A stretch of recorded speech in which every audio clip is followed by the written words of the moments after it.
Let us discuss about the rotating magnetic field RMF in three-phase induction motor. Three-phase induction motor lo RMF ఎలా develop అవుతుంది అది చూద్దాము.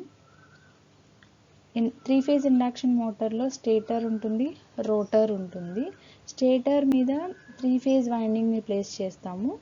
ఆ త్రీ-phase వైండింగ్స్ని అయితే స్టార్లో కానీ లేదా డెల్టాలో కానీ కనెక్ట్ చేస్తాం. త్రీ-phase windings are connected either in star or delta and they have a phase displacement of 120 degrees.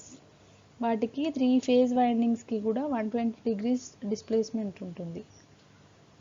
మనం ఎప్పుడైతే త్రీ ఫేజ్ వైండింగ్ని స్టేటర్ వైండింగ్కి అప్లై చేస్తామో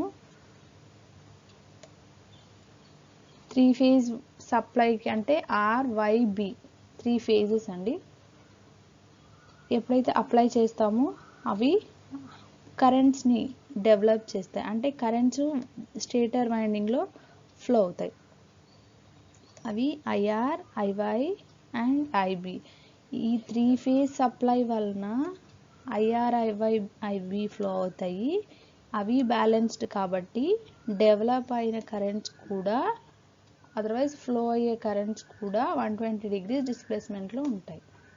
సో ఈ కరెంట్స్ వాటి ఓన్ ఫ్లక్సెస్ని అంటే ఐఆర్ వలన 5R డెవలప్ అవుతుంది, ఐవై వలన 5Y డెవలప్ అవుతుంది అండ్ ఐబి వలన 5B డెవలప్ అవుతుంది.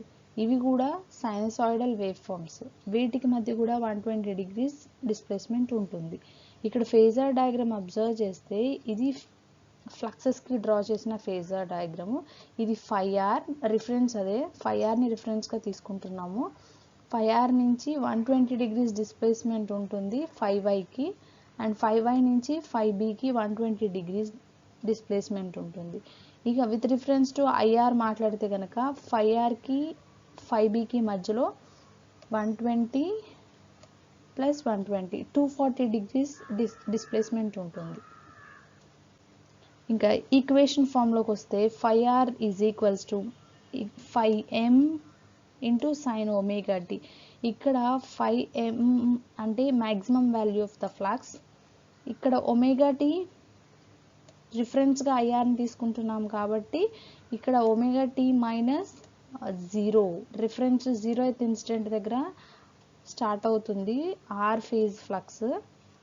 So next one 5Y and 5Y has a 120 degrees lagging from 5R. Phasor diagram చూడండి, 5Rకి 5Yకి మధ్యలో 120 degrees లాగింగ్ ఉంది.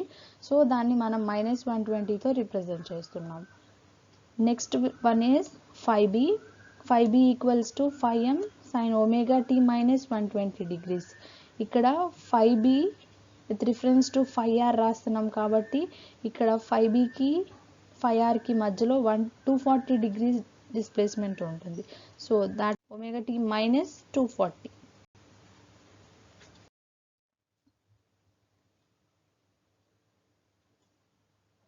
And total flux developed by the stator winding 5T is equals to phasor sum of 5R, 5Y, 5B and at every instant which is equals to 1.5 into 5M. 5M is a maximum value of the flux. A instant దగ్గర తీసుకున్నా సరే ఈ value అంటే 60 degrees consider చేయండి, 120 degrees consider చేయండి, 180 degrees, ఏ instant దగ్గర consider చేసిన this 5T is equals to 1.5 into 5M and this is the waveform representation of fluxes. 5R రిఫరెన్స్గా తీసుకుంటున్నాము, అది 0th ఇన్స్టెంట్ దగ్గర స్టార్ట్ అవుతుంది అండ్ ఇది 5Y. ఇక్కడ 5Rకి 5Yకి మధ్యలో 120 degrees లాగింగ్ ఉంటుంది and this one is 5B. 5B ఇక్కడ నుంచి స్టార్ట్ అవుతుంది అంటే 0ని క్రాస్ చేస్తుంది. ఈ 5Yకి 5Bకి మధ్యలో 120 ఉంటుంది. ఫ్రమ్ ద బిగినింగ్ చూసుకుంటే 5Bకి 240 ఉంటుంది. ఇదంతా 240 degrees డిఫరెన్స్ ఉంటుంది.